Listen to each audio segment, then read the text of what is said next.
Hey, this is CJ. Welcome to Retro Rundown. We're all about the awesome 80s, pop culture, movies, music, and so much more.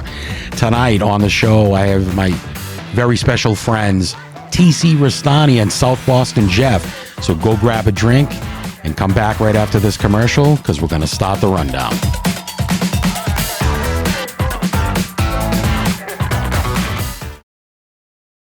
This is Ricky Bittman, host of Ricky Bittman's Jukebox Podcast. I want to thank all my fans for making my podcast one of the top podcasts in the country. From the bottom of my heart and the bottom of my co-host Galen Santopadre's heart, thank you, thank you, thank you. Up, up, and away, hey!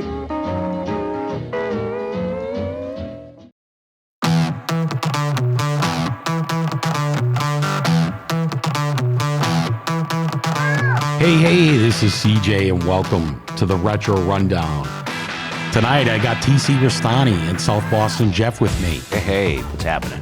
What's going on there, CJ? What's going on? Unbelievable to be finally a guest on the Retro Rundown. You've had an unbelievable run on this program, and we're here. We're finally here. Yeah, this is, it's good to be here. This is my kind of stuff. I love retro stuff in the 80s and music and video games. I love the video games. I think I'm going to have a great time here. Yeah, welcome, guys. I mean, if there's any two guys that have embraced the 80s culture, it's definitely you two. I think we've OD'd on it. Yeah, pretty much. And you guys are autograph collectors and have them in the hundreds, if not thousands, of all of the 80s icons from movies and TV shows. Tell us about that. Well, I began my autograph quest a little before Jeff started doing it. I started my quest in autograph collecting March 3rd, 1990, to be precise. Wow. And it was over in Harvard Square. And the first person I went to stalk was none other than my favorite actor of all time, Christopher Lloyd. Doc Brown himself, Reverend Jim from Taxi. Now, Jeff and I have known each other since childhood. He knows how much of an importance Christopher Lloyd was in my life growing up. Sure do. I remember, even back in high school, he used to bring the stills with him sometimes, I remember how much of a collector he was, and so he's the one who gave me advice of how to of what to do when I got my first autograph, which was in Boston, and it was Kathleen Turner, my favorite actress from the 80s. I didn't know that. I didn't know the Stone. I didn't know Kathleen Turner was your first autograph. I think it was. Yeah. I mean, I've met the Hanson brothers from Slapshot, but I wouldn't say that was like my first movie star autograph. And after all, that was a Polaroid, and I met them drunk at a bar. Now, were you wearing foil on your head when you met them, Jeff? No. It was quite a time. They were doing a promotion for Bud Ice, and they were driving around and drinking it the whole time and getting into car accidents. But yeah, they were definitely the same thing they were in the movie Slapshot. Yeah. I would have. Yeah, that is my very first celebrity occurrence, I would say. And then, like I said, I met Kathleen Turner when she was in the back of the Colonial Theater when she came to town to do her play Tallulah, and TC there told me who to look out for, in the back. He's like, if you see a guy who looks like John John Candy's character in National Lampoon's Vacation, that's Steve. Steve, introduce yourself. And there's a few others, but he was definitely there to meet Kathleen Turner. While Kathleen Turner came out, I had something rehearsed to say to him. It would be an honor to meet you, and it would be an honor if you'd give me an autograph. And she was just, yeah. Just nice. She signed everything I had. But it was very cool, and that was the one who got me started with my collecting. Now, I remember the person you're talking about, Steve, is an autograph collector. The day I met Christopher Lloyd, which was March 3rd, 1990, I was ecstatic, over the moon excited. Oh, sure. Because, you're meeting one of your heroes, and he didn't disappoint, a very nice guy, very quiet guy. Uh-huh. But what also transpired that day is I was waiting outside the theater, the Loeb Drama Center in Harvard Square. Okay. And all these autograph collectors that I've never seen before in my entire life. One of them was that guy, Steve. But one of them, who was an olive branch, who saw me sitting there. I was only Right. 19 years old, sitting down, waiting for to get an autograph. Was a man by the name of Jerry Perlswig. Now, Jerry, the only way I can describe it that you'll understand what I'm saying. Okay. Imagine an elderly Quincy. Okay. Okay. Okay. And he came over to me, sat down. He goes, "Hi, I'm Jerry, and I'm crazy." And I fell in love with all these people instantaneously. And little did I know that moment, these people would become a part of my life Right. to this day. Jerry is no longer with us, and some of the other collectors are no longer with us. But that core group that I met that day, I introduced to all my friends, including Jeff, who now we go up into New York all the time. We go to conventions all Right. around the East Coast with these people that are still with us. That's awesome. Now, my first autograph Yeah. was Randy Macho Man Savage. Yeah. And I met him at a wrestling match in Methuen, Massachusetts. Back Really? in the day. I can't remember the date like you. That Rolodex has long faded from my memory, but yes. And after the match, my father got, he knew someone there, and he grabbed him, and me and my brother got a chance to take a photo op with the Macho Man himself, and he signed a couple of photos for us. Now, did he sign it Randy Macho Man Savage, No. or did he just do Macho Man? Macho Man, And was Elizabeth with him? of course. I loved Elizabeth. Me too. I mean, you're talking about who was the most beautiful woman I've ever met in person. It's her. I have to put her up there at in the top 3. And yeah, God, I loved Elizabeth. Yeah, she was a pretty petite, delicate little thing. Yeah. She was gorgeous. And I can't find that autograph to save my ass. I think my mother probably threw it out when I moved. Was it what did he sign? Like a magazine? No, it was a black and white photo Okay. of him in his, he had like a tank top on, his iconic glasses and his Sure. headband. And it was a black and white photo. It said Randy Macho Man Savage, WWF on the bottom, and he signed it to CJ Macho Man. Oh, that must be. You And should, I had it on my wall in my bedroom, and I think my mother tossed it. oh, Yeah, I can't replace that. He's gone. they're both gone. Yes. Did she sign it too? Or was it just him? No, just the Macho Man. You know, I it make was it a note now to when I get a really good autograph to photocopy it and display that and put the real one away. So in case something like that In case happens. of a fire or someone steals it. Right. The real one's in a drawer hidden Right. away. Oh, my mother cleans your room and throws it away on you. Oh, I see. I met the Macho Man many times later down in life and whatnot, and that's why I always ask: did he write the full name or did he just do the Macho Man? Did you get one of each? Did you get a Macho? I only have Macho Man. Yeah, that's what I had. Yeah, I do not have Randy Macho Man Savage.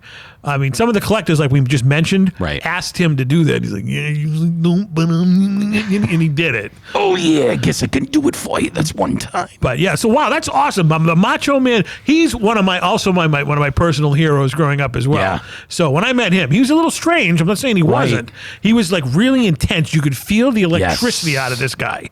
Yes, him and Piper were my favorite wrestlers Right, growing up. Jeff. Yeah, like that. Me and Piper, me and him met Piper. It was great and everything. Right. We just got to chat with him for about a good 10, 15 minutes and trade I heard Iron he's Sheik super stories. nice guy. And What did he say to you when you brought up the Sheik? I did a lot of coke with that guy. Ha ha ha. And sadly, Piper died like a month or two later. Unbelievable. For the good guys, it was Slaughter and Hulk. Right. But Macho Man and Piper See, were growing my up, guys. I never liked the good guys. No. I was always a Wow. bad guy fan. My favorite Yeah. wrestlers growing up Me too. in the WWF were Randy Macho Man Savage, the Honky Tonk Man, Oh, sure. and Bobby the Brain Heenan. Those Oh, three. yeah. I mean, you talking about people that hated these people. I mean, Right. despised them, would have stabbed them if they could. Because the bad guys were always more charismatic, Right. entertaining, and they weren't hugging the babies and high-fiving people. They were smashing people with bells, guitars, and Right. all this other cheating every way they can. That was the best part about it. Absolutely. And you had, speaking of bad guys, you had the Iron Sheik on your television show. But he was not on television. He was a bad guy, but behind the scenes, and when we had him, class act. Yeah. I mean, the Iron Sheik was one of a kind. Let's just put it that way. Right. He loved Jeff.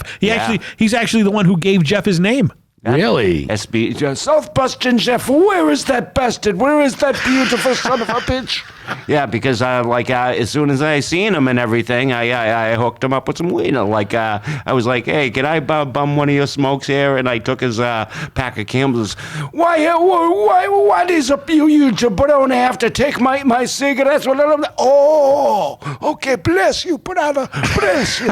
You got high with the he sheik. loved me ever since. Wow. And whenever I seen him, I brought him a little more and a little more. And He was my Boston medicine man. My Boston medicine man. Where is that South Boston Jeff? Love Jeff and his weed. Well, that's it right there. I mean, I would have loved to have hung out with you guys back in the day when you met these people because I was a huge WWF fan. Yeah, I've got a couple of celebrities high. Who have you gotten high? Well, I hooked Lisa Loring Wednesday from the Addams Family up with some weed. You did? Yeah. I gave her some gummies. She was I sat down for my pictures. She's like, "Oh my, you smell really good." And she was like, "Would you like to?" And I hooked her up with a little some gummies and everything and half a J. And yeah. So, she really liked that. And here's something that TC over here witnessed. I actually tried to lay some weed on Mary Ann from Gilligan's Island. Yes, you did. Wow. Now, this was at the Granite State Comic-Con, probably around, I don't know, someone out there could probably correct me, but I'm going to say somewhere in the neighborhood of 2014 or 15. Okay. And I said, would you,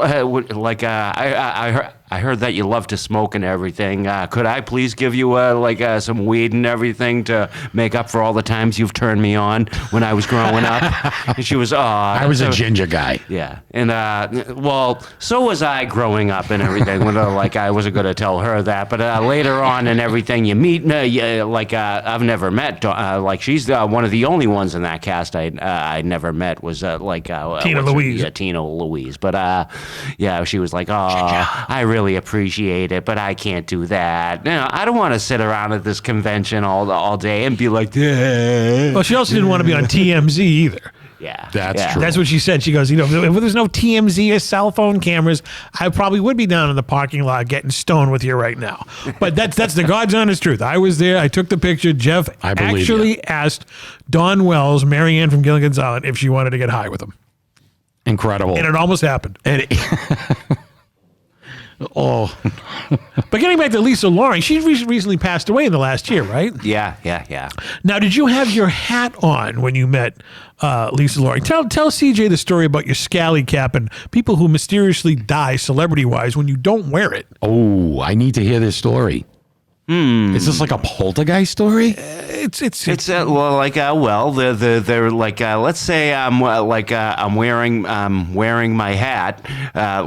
If I'm wearing my hat in a picture, the celebrities have been known to be safe. But if I'm not wearing a hat, the celebrities have been known to tap off.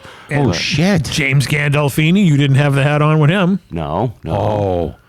And So John Ritter oh, you're kidding. didn't have the hat on. I think I took a correct. picture. Oh, wait a minute. You didn't have the hat on with the pictures that I just took with him. Well, you're not at that superstar status yet. That's correct. So the next time you do get a picture with him, make sure he has the hat on. Okay. But as far as I don't know, maybe Wayne Newton is on the way out. Oh, it's right. You didn't have the hat on when you no. met Wayne. Yeah, no headgear whatsoever. Sometimes, there'll be some a headband to the rescue in some of these photos. You but- very well may be the last autograph he gave. It could be. Now, one of the things, going back to the Lisa Loring thing, Yeah. who played Wednesday Addams on the original Addams Family. Okay. Now, CJ, I don't know if you know this or not, but Wednesday Addams, Lisa Loring, was married to an adult entertainer from the 1980s by the name, what was his name? I've slipped my mind. Jerry Butler. Jerry Butler. Now, Porn star. hardcore porn star. Okay. He was up there with Ron Jeremy, Peter North, and whatnot Yeah, back he's in the done day. them all. Okay. And He's I actually read his book. Yeah, sure. now, why don't you tell CJ in the listening audience, because I've heard it, and I couldn't believe you said it, and I was laughing hysterically when you did, what you asked Lisa Loring about Jerry Butler. Do you remember? It was the chicken, remember? Oh, that was a completely different time because I've met Lisa Loring a few times. They'll blend together, but you only Wow. asked this once. So enlighten the audience. Like I did ask that to Lisa Loring because she did this like Jerry Butler did this movie in which like he worked at a deli and they were just about to close, and there was this woman who's like, I need a turkey sandwich with extra mayo, and he's like, ma'am, we're closing in like 10 minutes, and he's like, well, that gives you exactly 10 minutes to make my goddamn sandwich, and he takes it back there, and he's got the turkey there, and then he's like, I'll give you a fucking sandwich, and he whips out his dong and starts humping the turkey, and I didn't forget the extra mayonnaise. So that was the movie. But I missed this one. Well, I don't know what the movie was called at all. But all I can know, this is one of the first times I met Lisa Loring at the chiller, and she didn't even go down to her table yet. She was just dressed up in her sweats, ready to go down. And I was like, hey, Lisa, what was the name of that movie where your husband fucked a turkey? And she was like, I don't even watch my husband's movies. Ah! And she just threw her heads up and went back into her room. But I did get to ask her that. But only you would ask that question. That was a fascinating thing. And CJ is over here in tears right now. I can't breathe. I mean, honestly, that is a true story. These are the things that happen when you go on Celebrity Stalks with South Boston Jeff. I'm glad she when I hooked her up with the medicine, that was way after that. And she obviously didn't remember that scene. and he died not long after you asked that question. Oh, Jerry Butler did. Right. Yeah. Unbelievable. We had a brief conversation. About him last time we talked. I was like, oh, by the way, I read your husband's book. It was I can't believe you wrote a book. He would. I said your husband would have played a great Ted Bundy, and she laughed and said, yeah, I got to agree with you. He would. Wow. So speaking of porn stars, Yeah. Christy Canyon, First porn star I ever met. and my favorite back in the day. I met her in Medford. Of all She came places. to Boston. She was doing an autograph signing in 1995 at one of, I think it was Amazing Video in Medford, right off 93. You're kidding. And I was very starstruck. I don't get starstruck much, She was pretty. but that's Christy Canyon. Yes. All right. And if you're listening, Christy, I'd love to talk to you. Christy, on the show. I've met her many times in Vegas at the AVN I heard Awards. she's a sweetheart. She's awesome. Yeah. She's fantastic. Christy, if you're listening, ring the show. We'll get her on here. Let's do it. I'm the producer of this program. I have connections in that industry. We'll get her on. So let's talk movies then. Let's talk movies. 80s movies. Fantastic. Top 5 TC of all time. Of all time in the 80s? 80s alone. So you can't pick Jaws, and Nope. you can't pick, because that was out in 75. You can't pick Superman. Nope, because that was too early. 78. And you can't pick A New Hope, which I hate referring it to. 77. 77. Yeah. So 80 to 89 Okay. is free game. Free game.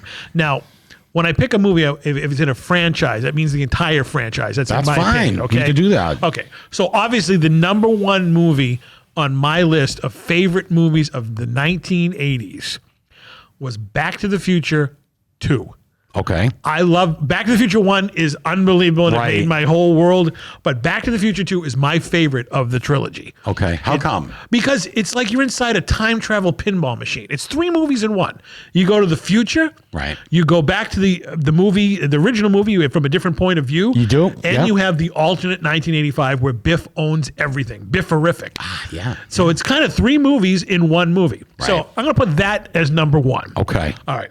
Number 2 is probably The Empire Strikes Back. My favorite. Okay, because Star Wars was awesome, but The Empire Strikes Back just blew it up. It just made the galaxy bigger than it actually was. The third favorite movie of the 1980s, I'm going to have to say would be Raiders of the Lost Ark.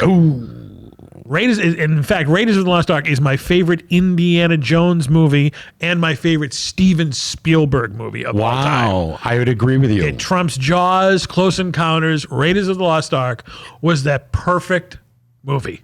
It was. It was the perfect movie. So I have how many more choices? I have 2 more choices? You do. Okay, I'm going to have to say Fast Times at Ridgemont High, Oh, I love that movie. you know, for 2 beautiful reasons. And I'm going to have to say the final movie of the 1980s. There's so many of them, and I'm just thinking off the top of my head. Right. I'm going to have to go with...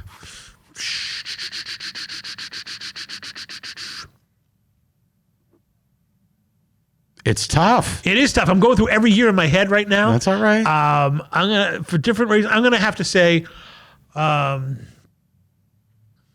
5th favorite movie of the 1980s. I'm just gonna have to throw it out there. I'm gonna say Friday the 13th, Part 4. Part 4. Part 4. Yeah, I actually put four. my 4 fingers up and everything, and The final chapter. because I knew you were going to say that one of the. I mean, there's a gazillion other movies that are just on that Right. list, but How come Part 4? Part 4 because it was the scariest. I'd have to. Actually, you know what? Let me rescind that. Okay. Part 2 is the scariest of the Friday the 13th movies. Before in the mask. Before the mask. Right. Where you had on the potato sack. Right. But just the 4th one is because I think it was billed as the final chapter. Right. And they didn't hold anything back in that one. Okay. And I'm going to have to say. had the best actors. It did. Had Crispin Glover from Back to the Future. That's right. Corey Feldman. And just that whole movie there. Is it, I mean, do I worship this movie like I do Back to the Future and the Star It's Wars movie? iconic, though. No, but it's iconic. I mean, yes, Absolutely. Jason got the mask in the 3rd one, but he had the mask the entire time in the 4th one. Right. And you know what's interesting to note is that the Slaughter movies, the Jason movies with Friday the 13th and Nightmare on Elm Street in the 80s, with the exception of 1983, alternated movies. So a Jason movie came out one year, followed by a Freddy movie the next year, with the exception of 83. Okay. Yeah. So, and I would, we're going to send it over to South Boston Jeff now. I What are can't your wait to top hear this 5? list. Well, Your top 5, Jeff. Okay, well, And you can Yeah. pick porn if you want. Well, we can pick porn as long stars, I as guess, but as you know, long not as going it's to. in the 80s, like that. Like he doesn't like after TC's list. He doesn't leave me with much. But Doesn't matter. You can like No, the you same, can, you can like you the can same like the movies. same No, but movies, I Jeff. don't That's like, the great thing about that era. Because I think TC actually named 3 of my top 5. Yeah, I mean, Raiders of the Lost Ark is quite a great one. I've seen that more than anything. But I'll have to say, so I happen to think Texas Chainsaw Massacre 2 was really good. Love that movie. Yes. Because in the middle of I think they came out with that in 1985. 1986. People forgot about Leatherface by then. I mean, the sequel is over 15 years later. Right. Yeah. People forgot about that family, and it was just same director, Tobey Hooper. Really took it to another level and everything. Sure did. And, introduced some very interesting characters. So, what were other ones that I really liked? I liked in 1988,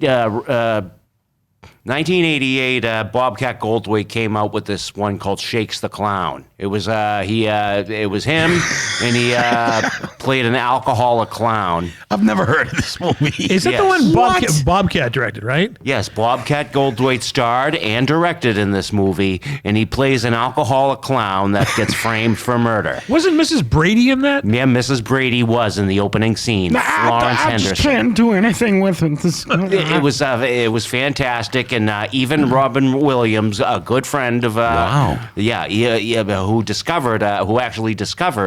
Robin Williams actually discovered like Bobcat, I believe. But even he did a cameo in this as a mime. But the movie is a classic. It kind of falls apart like in the third act. But the movie is definitely something to see. Shakes the Clown. Right. Okay. And one of our favorites, Cheswick from Cuckoo's Nest, was in Shakes the Clown. Wow. Sidney Lassick, that's right. But 2 more to go. 3 more to go. There's just so many. I know to isolate it to just 5 is a crime. So, Police Academy. I forgot to mention Police Academy. The first one. Yeah. I actually liked Police Academy 3. I didn't see Police Academy 1 in the theater, but I did see 3 in the theater. You were too young. Yeah. Well,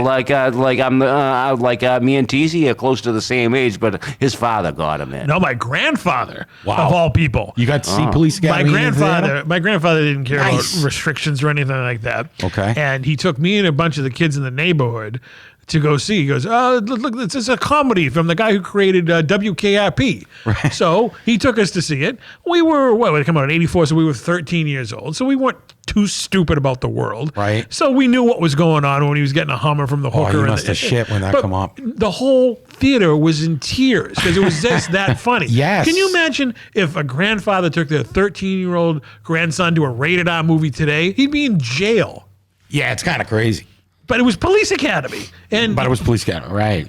Now, another one I appreciated was, I don't know what year Porky's came out, but I appreciated all 3 of them. 81. Okay, so it counts. Porky's counts. was actually good. Porky's is actually great, and it was one of my favorite teen. It's it's the teen comedy. It's the American Pie for my generation. You know. You got one more. Okay, that would probably be Friday the 13th 5. Because, no. I'll say 6 because I seen 6 in the theater when Jason came back from the dead. Jason Lives, and it had Ron Palilio, and it was just an amazing to be there. The crowd was great. Right. We had a great crowd, and I just had a good time. The first person he killed in that movie was Horseshack from Welcome Back, Kotter. That's right. Yeah, that was definitely. You got a sweat hog. I'd say I had a great time in the theater when I saw when I saw Friday the 13th awesome. part 6. So here's the big question, CJ. Your top 5 of the 1980s movies. My top 5. Tough to narrow it down. I mean, I got to give honorable mentions before I give a top 5 because I feel like I'm cheating some of these great films. I'm a huge Spielberg fan.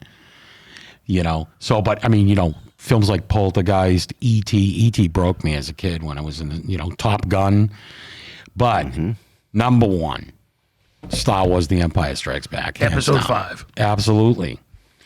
Number 2 would be Back to the Future Part 1. Okay, I understand completely. Part 1. Without a Part 1, you can never have a Part 2. That's right. 3, and I wrote an article on this, The Karate Kid. Oh, I forgot. See, that completely slipped my mind. Yes. And we had Pat Morita on our show. Right. He was your first guest. He was your last guest. No, he was my first guest. He was your first guest. Yeah. But it was the last time he was on a late night talk show. Correctamundo. Look at that. Mr. Miyagi. Number 4, Ghostbusters. Saw that in the theater 7, 8 times easy. Really? I love that movie. All these movies are great, but you just can't narrow it down. And 5, and this is a no-brainer for me, Raiders of the Lost Ark. Really? Is that low down on your list? I think the top 5 are all tied for the best. And those are my 5. Because when I got my VCR for Christmas of 1984, the movies that I asked for from Santa Claus, my mother, was the first one was Star Wars, right? The Empire Strikes Back, Raiders of the Lost Ark, Jaws. Yeah, absolutely. Those were my first VHSs that I got for Christmas of 1984. Nice. Loved it. You still have them? Somewhere in a closet, probably. I'm glad you held on to them. I have a lot of my old VHS tapes too. But you actually, they're worth a lot of money now, especially the ones that are factory sealed. Yeah. The guy, Tom Wilson, the guy who played Biff in Back to the Future, right, had his original 1986 Back to the Future VHS still wrapped in the cellophane with the MCA logo stuff on it. Wow. He sold it. I think he got almost $100,000 for it. You're kidding me. No, because it was never open. It was right from the factory. Holy shit. And it's Biff's VHS copy that they sent all the Did cast he members. sign it on top no, of it? he did not sign it. Okay. They didn't want that. They wanted the factory sealed VHS Right. that was given to the actors by It Universal. came- right, but it came from one of the cast members from Right. Back to the Future. You know, if I had it wrapped up, I probably would have gotten maybe like $20. Right. But, you know, if Biff sells it, you're gonna pay through the Oh roof. my God, yeah. And I think a friend of mine is very close friends. He goes, he was flabbergasted by that. He goes, why is someone paying all this? I'll take the money. I'm not going to be stupid. Sure. But why would you spend all that money on a VHS tape just because the guy owned it? But he was in a box for 30 something years. Right. I don't know. They have more money than God, and they have Right. no idea what to spend it on. So, I mean, I don't know if I can would, think of other things to spend it on other than a VHS tape, but to some people, that's gold. That's gold. You're right. What about, now, we were talking about a little chirping over there. What are we still on Twitter? No, that's gone. But you mentioned the movies and whatnot. What about favorite TV shows of the 80s? Ooh. Family Ties is at the top of my list. Really? Family Ties? Yes. The A-Team, Okay. Dukes of Hazzard. Yep. Well, will that be an 80s show? Because it started in 79. Okay. Because I can't say Taxi, because Taxi started in 78. I know, but they spilled over into the 80s. They did. You're right. You're not wrong. You know? They ended in the 80s. It's true. You know? I mean, the Love Boat ended in the 80s, and that started when? 76 or 7. Wow. Who's the Boss? Okay. And Murder, She Wrote was good. I used to watch that with my grandmother all the time. I loved That's Murder, okay. She You know Wrote. what I'm a big fan of? And it was on in the 80s as well, but it started in the 70s, was Little House on the Prairie. Yes. But my favorite show of all time is Knight Rider. Doo-doo, doo-doo, doo-doo, doo-doo. Yes. Doo-doo, doo-doo, doo-doo, doo-doo, doo-doo. Big Hoff fan. Have you ever met the Hoff? No. Hoff is a really nice guy. I would have loved to have met Hoff. And what about, you didn't go to the Rhode Island Comic Con last year where they had the voice of missed Kit? out on it. I know. William Daniels was there. I want to kill myself. And he's no spring chicken. He's like 96. Yeah, there's no meeting him, I think, at a future con. You never know. You know. It's possible. It is possible. As long as he's breathing, it's a possibility. It's true. We might have to road trip.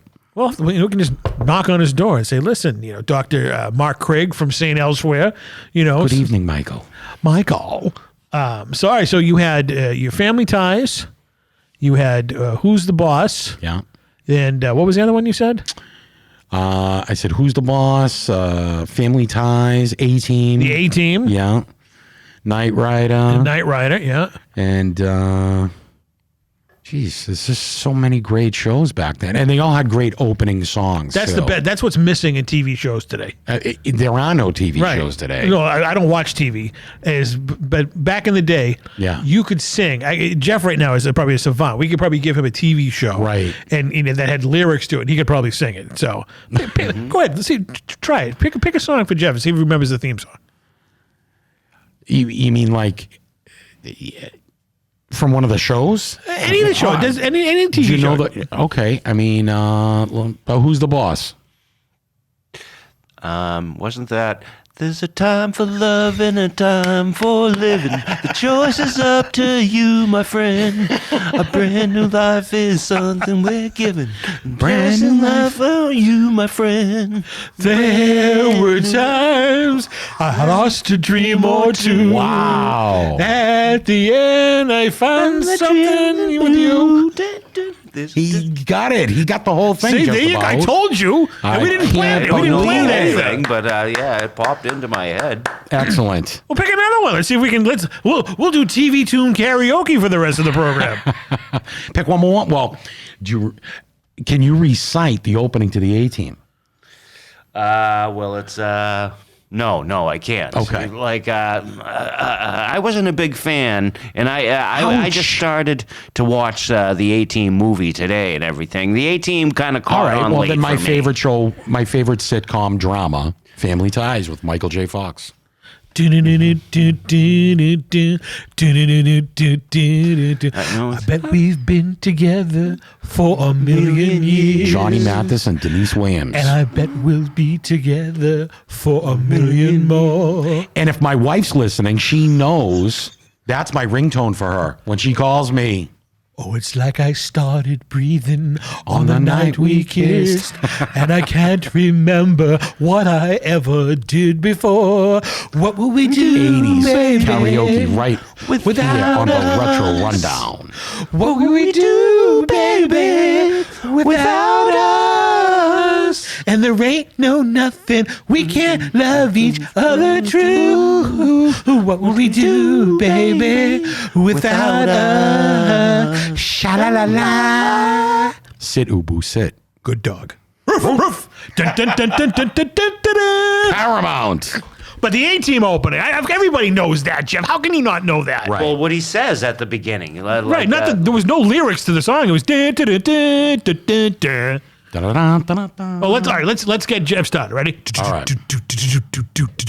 on a military base. I don't know how it started. Well, I was gonna have CJ start it because he's a fan. Right? Here we go. From the top again.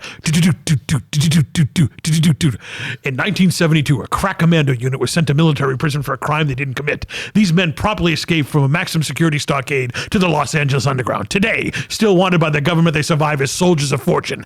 If you can find them, and if you need their help, maybe you can hire the A-Team. Perfect. TC and my idol. My favorite character on that show, obviously, was H.M. Murdoch. Yeah, I was a B.A. Baracus guy, and I loved George Papad's character. You know, George Papad and Mr. T hated each other on that show. They Really? did not Hannibal just struck me as someone that was... See, George Papad was a classically trained actor. Correct, Had been yes. around for like 30 years by that point in time. So he didn't like Dirk Benedict? No, he liked that. He hated T because T was not an actor. Right. He had no formal training. He was just, the fool. He was just the flavor of the month because of Rocky. But you know what? Everybody tuned made in the show, though. Everybody tuned into that show because of Mr. T. And his van. And his van and his gold chains. Yeah, absolutely. But Murdoch was the standout character on that show. He was great. Because he was insane. Yeah. And that's what, what did the HM stand for? Dwight Schultz. Yes. Have you met him? Yes. Jeff actually has a picture between him and Face. Yeah. Really? Yeah. Well, you tell us. H.M. Murdoch. Howling Mad. Howling Mad Murdoch, which was his call sign in the military. That's right. He was the pilot that can get him in and out of anything. He can get us in and out of the bush like no one else. That's right. Fantastic. I love the A-Team. But that movie, I haven't seen it yet. The one with Liam Neeson and It was okay. Bradley there, the guy from The Bradley Hangover. Cooper. Haven't seen it. It was okay. I mean, it's not classic A-Team. Jeff, what's your favorite 5 shows of the 1980s? Okay. Probably Different Strokes is one of them. Now the world don't move To the beat of just one drum. Because what might be right for you, What you talking might about, Willis? not be right for Some, some. a man is born. Yeah, you see, He's that's a tricky man theme. of me. Like, You know I who love- sings that song? Conrad Bain. No, Alan Thicke. From Growing Pains. Yes. Before he was the big time actor, he wrote and sang TV theme songs. Really? Yeah. Alan kidding. Thicke. Okay, so there was I didn't know that. I didn't either. I used to tune into him when he did the Love Connection. Remember that? Was that? No, that was Alan Chuck Thicke? Woolery. We'll be back in 2 and 2. That was Chuck Oh, Woolery. yeah. Yeah. Alan Well- Thicke is sadly no longer with us. He was a good actor and he used to host a late night talk show called The Thick of the Night That's right. back in the And his son's a famous singer. singer. Or used to. Yeah. Robin. I forgot. Yeah, I didn't know his name, but yeah, I know who you're talking Right. about. All right, so Different Strokes. What are your keep going? Great Jeff. show. Okay, well, and then usually after Different Strokes, you tuned into Silver Spoons. Well, nobody watches that one anymore. Ricky Schroeder. that had some good episodes. But let's see, some 80s shows. I watched a little What's Happening, and That was more of a 70s show. oh, was it? But no, you know what? What's Happening Now was an 80s 80s show. show. I think that's the one he meant. I think he did. With Rerun. Yeah, with What's Happening Now. Yeah. Wow, wow, wow,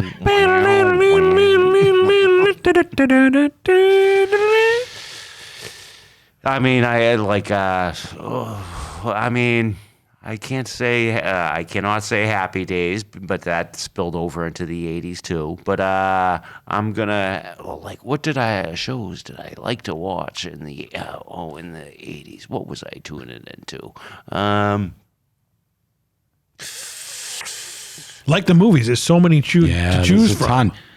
And there was great reruns in the 80s too, because I remember in between all those great 80s shows, they showed Welcome Back, Kotter, Right.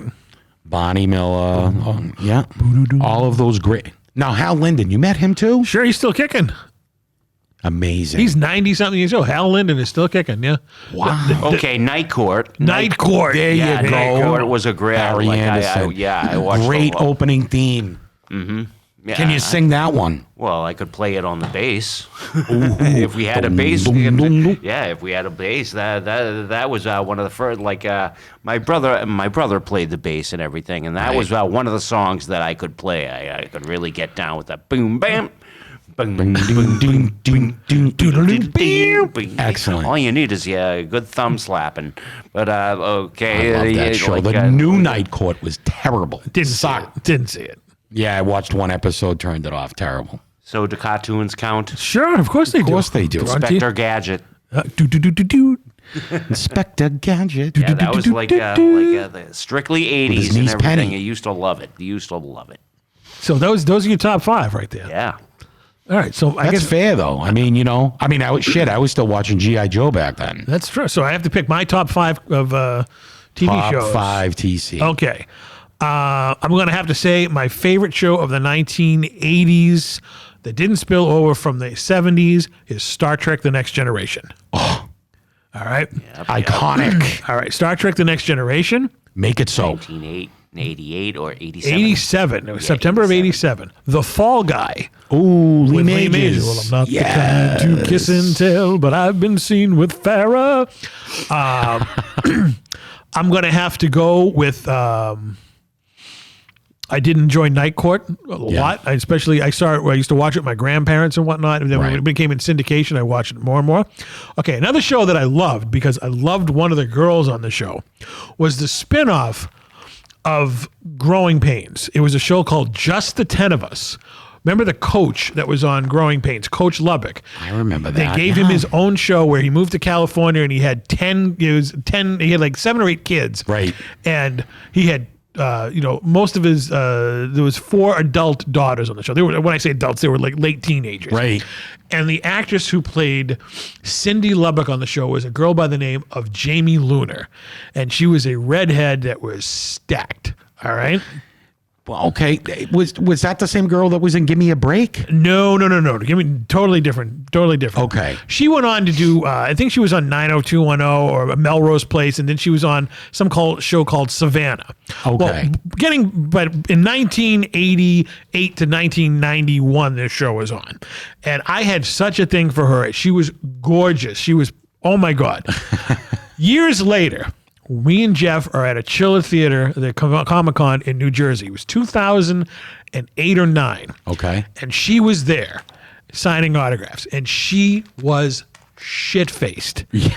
She had on a bodysuit, this gray bodysuit. Literally looked like it was painted on her. Oh, my God. Oh, yeah. I think she went to bed with Freddie Boom Boom Washington. She made out with Freddie Boom Boom Washington. Stop. But before they went off to have, a Welcome Back Kotter reunion, she was taking pictures of people. And I said, can I get a photo with you? And she goes, oh, sure. Yeah, come on. She was hammered. Yeah. And I said, oh, I had the hugest crowd. Oh, that's so awesome. She grabbed me, hugged me, and we stood like a prom picture, and she took my hands and put them right on her tits. Stop. And I'm like, if my 17-year-old self knew this was going to happen, I wouldn't have believed it. Oh, my goodness. And you know what? I took the opportunity. I squeezed away. Yay. And my goodness. So that Every 17-year-old would have red-blooded male. If I was saying to myself as it was happening, TC, if your 17-year-old self in 1988 knew that the girl from Just the 10 of Us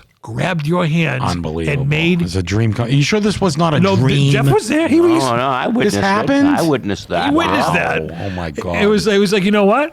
It was a competition between me and Freddie Boom Boom Washington that night. What? And you won. No, Freddie Boom Boom won because he went to bed with her. Oh, he actually boom boom. Oh, he boom boomed her. Okay. I was just the opening act. All right. So, but you know what? Appetizer. Beggars can't be choosers. Right. All right. Right. Absolutely. And I've met her many times after that. Didn't happen again. But did you remind her though? I was going to, but then I said to myself, I'd probably get slapped in the face. Right. But I remember that night I was watching her take pictures because I was in a state of shock when this happened. Look her up, Jamie Lunar, beautiful redheaded girl. And she was doing that to everybody, mostly women too, as well. I was like, oh man, I lucked out. Yeah. I lucked out because the guy who was sitting next to her was my friend Jeffrey Weissman, who played George McFly in Back to the Futures 2 and 3. Oh my God. And he just like looked at me. He's like, do you see what all right. Jeez, what the fuck? Dude, but I was jealous of him also because he got to lock lips with Leah Thompson. All right, so this is, What? Well, he did in the Back to the Future 2. He was George McFly. I had the hots for her ever since Howard the Duck. I hated the film, but I loved her. The hots for her since Jaws 3. What are you talking about? Oh, that's right. When she was in that bikini and it was using 3D. So yes. Oh yeah, she was doing a lot of bending over. So I still have one TV show to pick. So that was my fourth one, just the 10 of us. We went off on that whole tirade there. Okay. So my fifth favorite TV show of the 1980s would have to be Primetime Wrestling with Bobby Heenan and Gorilla Monsoon. I knew that was coming. Maybe that may be my number one, but for the people out there who don't know what that is, I'm going to throw that in the mix out there. Throw it out. Awesome. And that counts because and that's when wrestling's so different now. It sucks. Yeah. It sucks for the last 25 years. Yeah, yeah. It's garbage. We had the best of it. That's why the 80s was the best. I try to tell people that didn't experience those 10 years what it was like. And everybody who does, like all my friends, like Jeff and growing up and other friends and whatnot, are like, yeah, they don't get it. They don't. It was what made it special, in my opinion. You guys probably have your own perspective on it. Everything was fresh and new. That's it. Because there was no cable TV until the 1980s. Right. There wasn't really summer blockbusters every summer until the 1980s. That's true. Star Wars, sure, Jaws, sure, but that was only 2 years in the 70s. Yep. Once the 80s hit, every year, remember waiting for summer vacation because you knew there were going to be 3 or 4 or maybe even 5 fantastic movies that you had to see. Not only do I not know it, I wrote a book about it. You did? Yes, the definitive decade. And I've been VCRs and video stores in the 80s and everything. I fell in love with all these videos in the 80s, Absolutely. I mean, you had the explosion of blockbuster films, TV shows, the birth of home video gaming, cable TV, Sure. the VCR, blockbuster video, MTV, horror movies, iconic horror movies. Show We had it somebody all. like an Atari or a ColecoVision and everything. Yeah, that's what Right. we played on and everything. But Coleco Donkey Kong was a lot Right. like the arcade Donkey Kong. I'll give it that. I showed my son a commercial with Max Headroom in it. Oh, God. And he thought it was out of control. He thought it was just the greatest thing ever, but he also thought it was a modern Thing. commercial. And I'm like, no. No, that's from the 80s, dude. Absolutely. These Pepsi commercials, these Max Headroom commercials, all from the Once 80s. you got cable television, I got cable TV probably around 80. With the clicker. With the clicker. Probably around 82, I'm going to say. 82, 83. Same here. What was your favorite thing that you watched on cable TV? What stood out the most? What was, Other than try to unscramble. other than the- doing that, yeah. Well, it would have to be the opening to the HBO movie or special presentation. Yes, of course, that is it. Yes, the best. You would come running from the kitchen to see what was coming on. Did I miss anything? Because you couldn't rewind TV back then, so your ass had to be in the seat. But as soon as that theme hit, you were pumped. Even to this day, when I play that on YouTube, goosebumps. 100%. Something as simple as a camera going through a model of a town and Incredible. and then going over the mountains and then going into the space for the HBO spaceship. And you know what? I recently posted that video on Twitter, and I was looking in the comments on YouTube. HBO had the original video, and in the comments was the guy who built the set for HBO. Took him 6 months to build it. He chimed in. He said, I loved building this, painting it. awesome that they put this back. I wish HBO still had that. Well, in a way, they kind of do. If you watch any of the original shows on HBO, Not like the same. like Sex and the City or the Sopranos one, it would it had a little abbreviated thing playing homage to it, but nothing like it was in say 1985. And it's a Friday night, and you're sitting there with your friends, and all of a sudden we don't know what movie's coming on because I lost the damn TV guide. Right. The following movie is rated R. HBO only show this movie only at night, and you're like, yeah. And for you young people out there that don't know what a TV guide is, Jeff's going to tell us what that is. Well, it's a book that has the schedules for the TV shows that are going to be on the TVs, the movies, and they have that it's the main TV guide, not the TV week that comes out in the Herald. Right. But the TV guide, had all the cable shows, every single show on for the week, 7 days, and probably 3 days of the following week. I'm not sure. Plus a crossword puzzle at the beginning.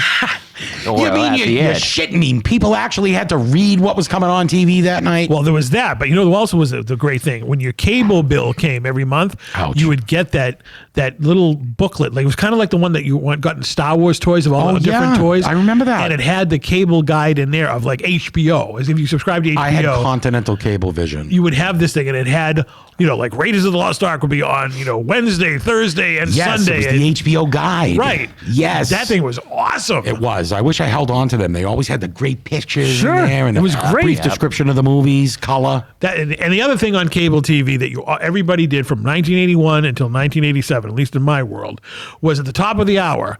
On this hour on MTV, the J. Giles Band, and you're like, yes, I got finally. Back in the days of J.J. Jackson. That's right, J.J. Can you name all the original VJs? J.J. Jackson. J.J. Jackson. Martha Quinn. Martha Quinn. Yep. Alan Hunter. Yep. Not Ricky Rackman. No. Alan Hunter. There's two more. I can see her too with the big hair. Big hair. Nina Blackwood. And who was the fifth one? Mark. Yes, Mark. Can't think of it. Oh, is it Mark Goodman? That's it, Mark Goodman. Yes, black curly long hair. Right. They were the original VJs. August 1st, 1981. And what was the first video that dropped? Video Killed the Radio Star. By the Buggles. That's right. I mean, you can find, which is the beauty of YouTube. I'll give this generation. They got YouTube. We never had YouTube. We never leave the house. Right. But we're the ones who invented YouTube because we recorded everything back there to pollute YouTube. So every August 1st, I do this. The last couple of years I've been doing this. Is on August 1st, I go on YouTube and I find the first couple hours of MTV that were broadcasted. Oh, that's awesome. And watch it. Yes. Because it debuted at midnight Eastern Standard Time, August 1st, 1981. So that just happened like a couple of weeks ago when we were recording this, and we're in August. So I did that. So I played, That's back when MTV was music television. Now you just get 24 hours of ridiculousness. I don't even, I flip through it. I don't even stop on it anymore. It's terrible. Like I said, 81 to 87, that's 6 years. Yeah. That was the shit. Absolutely. All right. That was it. And music stars, they invested tons of money. Sure. In making those videos. I mean, Michael Jackson's video, Thriller, cost what? I don't know, millions. And who directed it? I don't know. John Landis. Really? Ghostbusters guy. No. That's Ivan Reitman. John Landis directed the Blues Brothers. No kidding. He also directed the episode of Twilight Zone where what's his name got Thriller. Got his head cut off. Right. Mm-hmm. But yeah, John Landis directed. Well, he did a great job. He did. I mean, that was a huge event. Oh, big time. And yet, yes, there you go. You're just talking about that. I remember the VJ saying the special premiere of Michael Jackson's Thriller is going to be on at 8 p.m. Sure. It was live. I videotaped it. Yeah. It was a huge event. They had before the video premiered, they had the behind the scenes, where they were doing the choreograph with all the zombies and all that other stuff. Yeah. And they had John Landis, who at that point in time had directed the Blues the Blues Brothers, American Werewolf in London. Oh, yeah. So I think that's where he got all the animatronic ideas from. Right. To do Michael Jackson's Thriller. And then the iconic Vincent Price voiceover. That's right. There's a Darkness spreads across the land. a funk Midnight of 40,000 hour, close at years. hand. The best. Creatures crawl in search of blood to terrorize your neighborhood.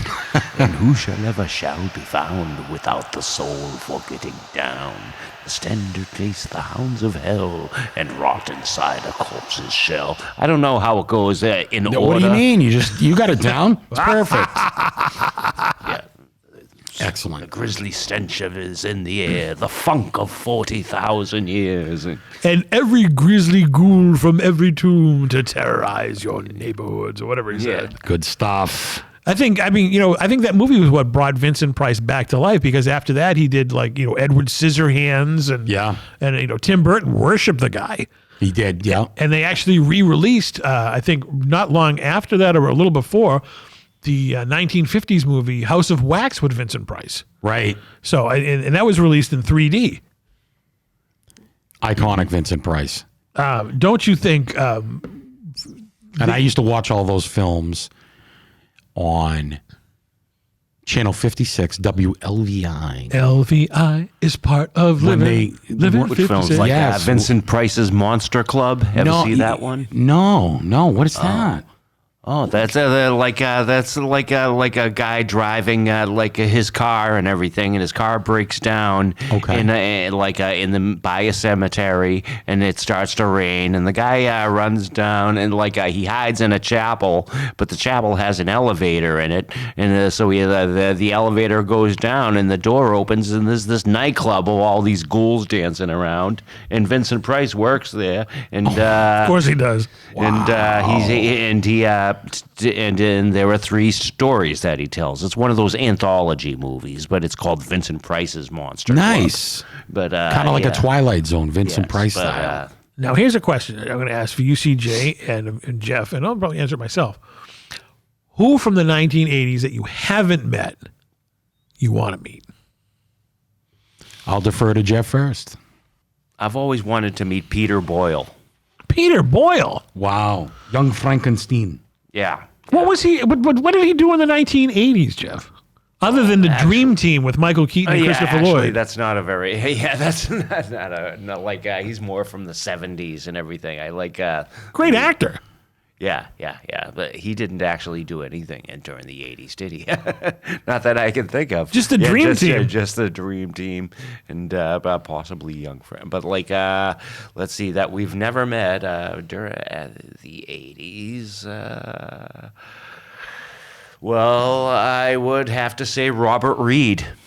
Mr. Brady? Yeah. Okay. Because we've met the rest, pretty much the rest of them, except for Florence Henderson. But he would have been a great. Well, he would have been a guy better yet, Michael Landon. Michael Landon. Yes. Nice. Little House on the Prairie. Highway to Heaven. Yeah, I loved that show too. Yeah, That's a great show as well. What about you, CJ? Top 5? No, it's your show. You make the rules. Go ahead. All right. The following actors and actresses. Sure. Top 100. No. I'm kidding. Okay. Well, right off the top, Harrison Ford. Dum-ba-dum-ba. Met him at the Hasty Pudding Award in 1997. Nice And guy. I'm insanely jealous. Mark Hamill. Interviewed him. Joe Beth Williams. Oh, sorry, the Vagina Monocles. Poltergeist. Erica Eleniak, my love from Baywatch in 89. We met her. And Michael J. Fox. Met him as well. And I'm jealous. He was. You were there. That's the convention that we met at. I was, and I was going to meet Michael, but he got sick and had to leave. Okay. So, but I did meet Billy D. Williams, Lando Calrissian. That's right. And he was a sweet guy. And right before I met Billy D., I got tapped on the shoulder, turned behind me, William Shatner on his way to his booth. Wow. Did you boldly go? I boldly did. He said, "Excuse me, son." I said, "Oh my God, Captain Kirk touched me." So it was a brush with greatness. I got Lando Calrissian and Captain Kirk all in the first 5 minutes I was There at you go. The Comic-Con. best of both galaxies right there. Yeah, Billy D. Williams is a great guy, and Awesome. not only I loved his I loved his work in Nighthawks as well. Like a very underrated movie, Sylvester Stallone. No, I'm glad you brought that up. I mean, Sly is definitely on my list, along with, I'll be back, Arnold. I'm going to have to say, the person that I want to meet, there's an 80s icon that I never got to meet, and I want to meet to this day, Phoebe Cates. From Fast Times. Right. Ridgemont High. Once she got married to Kevin Kline, she retired. After that movie she did with the dude from The Young Ones. What was that? Drop Dead Fred? Yeah. That was 91. She just vanished. That scene when she comes out of the pool. Not only that, she's just, she was a great actress. She was great in Gremlins. Yeah. And what was it, Private School and whatnot. Right. Obviously, you got to look past her. She's my second favorite of the 80s. No one's ever going to top Leah Thompson. I'm sorry. No, I get you. But Phoebe Cates was just right there. Yeah, she was. Underneath. Now, would you include Molly Ringwald and Ali Sheedy in there? Not Molly Ringwald. No. No, wasn't a fan of Molly Ringwald. Ali Sheedy was very nice when I met her. Yeah? I met her at, you know where I met her? Where'd you meet her? At the town line, really, Yes, wasn't it? the Town You're Line kidding. Bowling Alley. You're shitting me. It was 1997, and She was bowling? she was filming a movie with Tyne Daly from Cagney and Lacey. And the reason I knew this was the Autograph Hounds and I were waiting for John Travolta and Robert Duvall while they were filming Civil Action in Boston. Met them, very nice guys. And one of the collectors, I think it was Jeremy, goes, yeah, did you know that Ali Sheedy is up at the Town Line Bowling Alley filming a movie with Tyne Daly? Nice. So I brought Jerry in the car. We waited there, and sure enough, right there on the bowling alley, Ali Sheedy came over and signed autographs. Unbelievable. It was great. And other than I would actors, love to Spielberg have and been there Lucas. for that. Yeah. I wish I knew and everything. I mean, she's like not only that. Like I loved her more in War Games. Sure, of course. Yeah. You know what works about War Games? I recently watched it. Is the suspense they use. They almost missed the ferry over to Goose Island. Right. Oh! Right. And they almost got locked out when they were on there. They had to run to get into the metal door shutting. Yeah. They really worked on the suspense in that movie. I believe wasn't it the same director who I could be wrong here, also directed Saturday Night Fever. I'm not sure. I'm gonna have to look that up. I think John Badham directed War Games. So you guys chat. I'm going to look this up. All right. Okay, here's I bet you don't. Do you know who Michael Madsen was in War Games? Yes, turn your key, sir. Yeah. Turn your I key. just found that. Yeah, I found that pretty interesting. So like I was saying, other than actors, I would have to say Steven Spielberg or George Lucas. And I'll never meet either one of them because they just don't meet fans or sign. Do you have an autograph from either one of them, Jeff?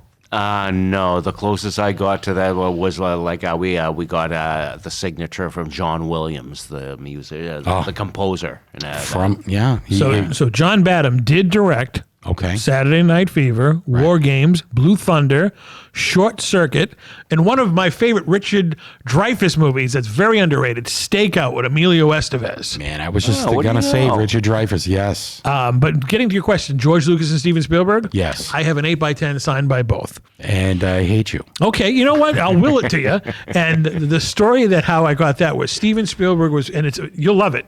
It's a picture of them on the set of Raiders, and they have on baseball caps, but they have on that it looked like a do rag covering the back of their head so they don't get sunburned. Yeah. And George Lucas, who signed it first? Steven Spielberg signed it first. Okay. He was doing the movie Amistad, about the slavery. Right. And he was filming a scene out in front of the Massachusetts State House in 1997, and it was on a Sunday. I can't believe you locked him down. And the hounds knew where he was going to be, obviously. Yeah, of course. So went there, he signed it, and 2 years later, George Lucas was down in New York City doing press for The Phantom Menace. Right. And he was on NBC, the morning show, the Today Show, and he was crossing the street to go do the Rosie O'Donnell talk show. Okay. So I got the scoop from the New York Hounds, and he stopped the sign. And he stopped. I shouldn't say he didn't stop. He kept going slowly. Okay. And he took the pen because anybody who have ever seen George Lucas' signature, right. It's G line, L line. It's a squiggle. It's not that attractive. So he was but walking. It's still the creator. He was walking into 30 Rock. And that's where I got them. And that was the only thing I went down to New York for. I went down, took the bus down, waited for like maybe 3 hours for the whole Priceless. thing, got it, got on the bus, and went home. But because I wanted to get that home because man. Lucas and Spielberg signed on it. Yeah, it's just you'll never get both of them ever again on the same photo. They're never going to do Comic-Cons. So I expect to be willed that picture. Okay, fine. You know, I'll definitely put it. I'll talk to the legal department at Restani Productions All and say, right. you know, of all things, I'm going to have. Should have worked that into my contract. You should have. You know, see, Abby. I don't think Abby knew about it, but No, I mean, you know, Bittman, you know, he's working for Solo Cups, not me. I want the Spielberg Lucas okay, photo. all right, fine. All right, you heard it here. It's out there. The world can hear this. You know, so I will let them. You can have that. All right.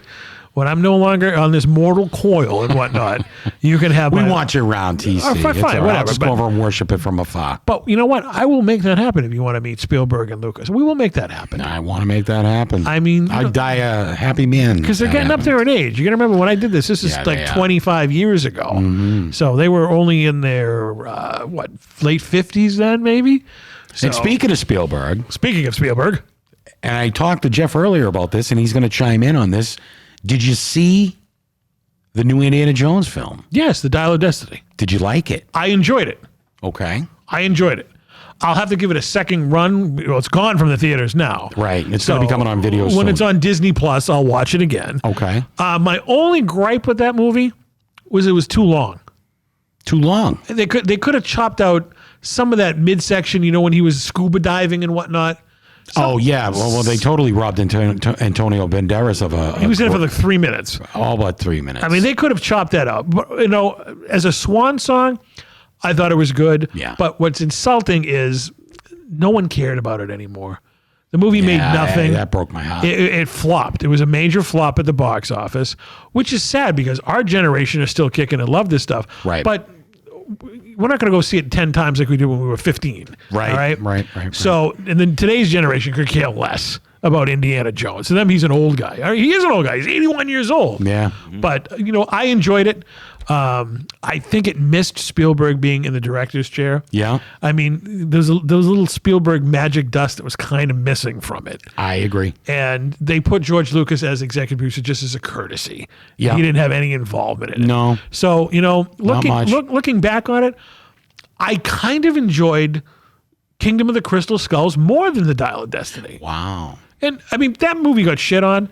Yeah. But if you go back and watch it and look at it through a 15-year-old's eyes, Yeah. it's a fun movie. Absolutely. I mean, was it as good as Raiders and all the rest? No, No. of course not, because they harped on too much of being, oh, I'm an old man now, and you know, blah blah blah Right. blah blah. We know you're old. We have eyes. You don't have to tell us these things. So Yeah. I enjoyed it. What about you, Jeff?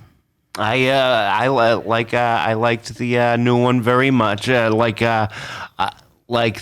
would say that's the top one because I just love seeing Indy up against those Nazis, and the opening scene was extraordinary when they made him look about 50 years old. They used the CGI to do that, and I don't want to give away too many surprises. I mean, I don't want to. Don't worry, no one saw it. I don't want to. I did twice.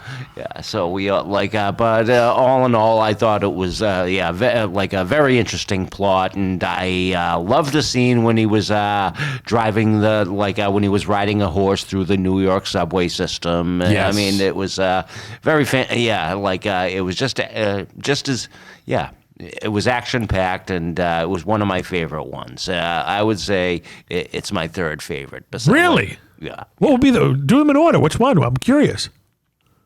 I would say the Raiders is my all-time favorite, and then after that, it's The Last Crusade. And then The Dial of Destiny. Yes, and then The Dial of Destiny, and then I would say, then Crystal Skull, and then Temple of Doom. Really, is you put last. Temple of Doom last. Well, it's not a bad movie, and I mean, it's just You got to be in the mood for Temple of Doom. It's Yeah. true. You know, if Raiders is on, you're watching it from any point in the movie. Same with Last Absolutely. Crusade. I think deep down, I'd rather see him fighting Nazis. I didn't find out that was a prequel to Well, that's the thing. Raiders. It takes place in 34. Yeah, before, yeah. I didn't find out until that was a prequel until later on. Right. And So I like them in order for the first three. So Raiders has always been my favorite. Temple of Doom was the one I saw the most in theaters as a kid. Really? Yes. The 84. Mm-hmm. When Temple of Doom come out, I must have saw that in the theater just as many times as I saw Empire Strikes Back, 8, 9 times. Seriously? Yeah. My father had a pretty good gig down at the Showcase Cinemas in Lawrence. And the guy that used to run the Showcase, his name was George, used to give my father a pack of passes, sign his initials in the corner, because special engagements like an Indiana Jones film or E.T., they wouldn't accept passes opening weekend. And me and my brother would just go every day in the summertime if there's nothing going on. And I must have saw it 8, 9 times. I like Temple of Doom.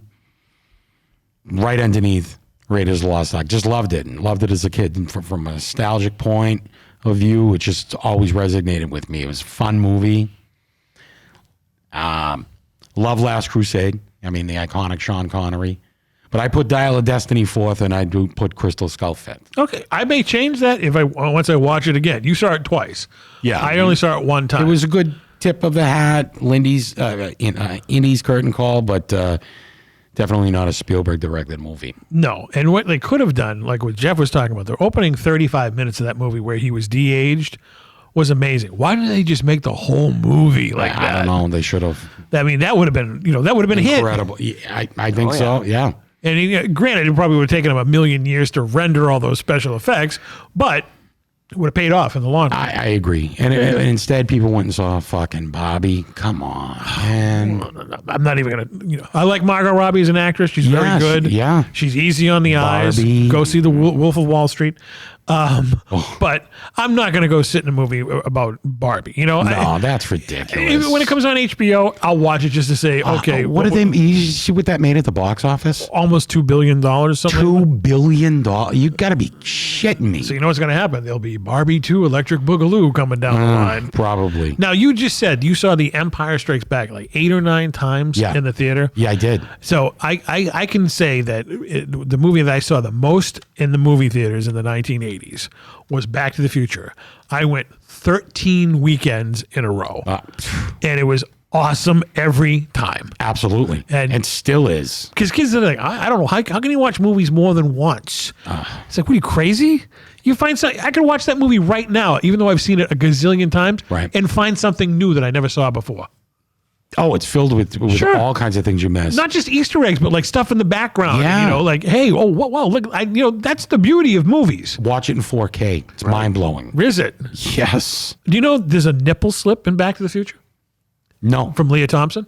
Really? When they were in the car? When Biff was gonna, this ain't no peep show, and he's closing the door. I have to watch closely. And if you watch it as he's closing, you see right down her shirt. No, not that scene. It's where he's, going at her in the car. And he's closing the door right before the other gang members take Marty and beat him up. Yeah. When George says, Biff, you take your hands. But way before that. Okay. I'll send you the screen grab. I screen grabbed it off of a DVD, and I sent it to a friend who does video production. He can tell doing photos of the flesh tones. Okay. And he goes, yeah, you found it. Wow. You did. You found it. And he's like, I've seen this movie a gazillion times. I have never noticed that. It was only when it was on the 4K or the whatever the lace one they had to come out. It's there. And it's full digital restoration in high definition. And Leah Thompson's dead. And no one saw it. Well, I'm going to see it tonight. And I screen grabbed it and I sent it to a reliable source. Nice. Who was a huge Back to the Future fan, and I'm not going to embarrass him on the air. And he's like, yeah, I see it. I did not know that. Yep. I don't even think most people probably don't know that. Wow. Leah knows that. I don't even think Leah Thompson knows that. Oh, my God. But that 13 times. 13 That's times. better than the kid who flashes during the scene in Teen Wolf.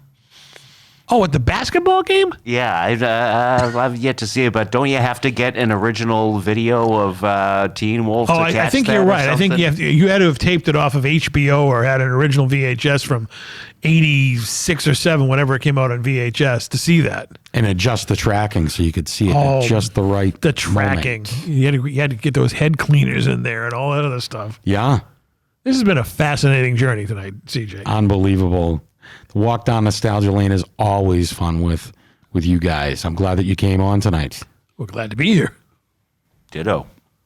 Do you love seafood? Hi, I'm Captain Dave Marciano, and I want to invite you to check out our new website, angelicaseafoods.com. Now you can get fresh local seafood shipped overnight from Gloucester's fishing families to yours. angelicaseafoods.com, the finest, freshest seafood New England has to offer. From the boat to your door, get Angelica Seafoods Premium Seafood, sustainably caught and packaged at angelicaseafoods.com. Hey, this is CJ. Welcome back to The Rundown. I want to take a moment to thank our very special guest, TC Restani and South Boston Jeff, for coming in the studios tonight and talking about the awesome 80s, the best era that ever existed as far as I'm concerned. It was truly a retro rundown tonight. We'll see you next time.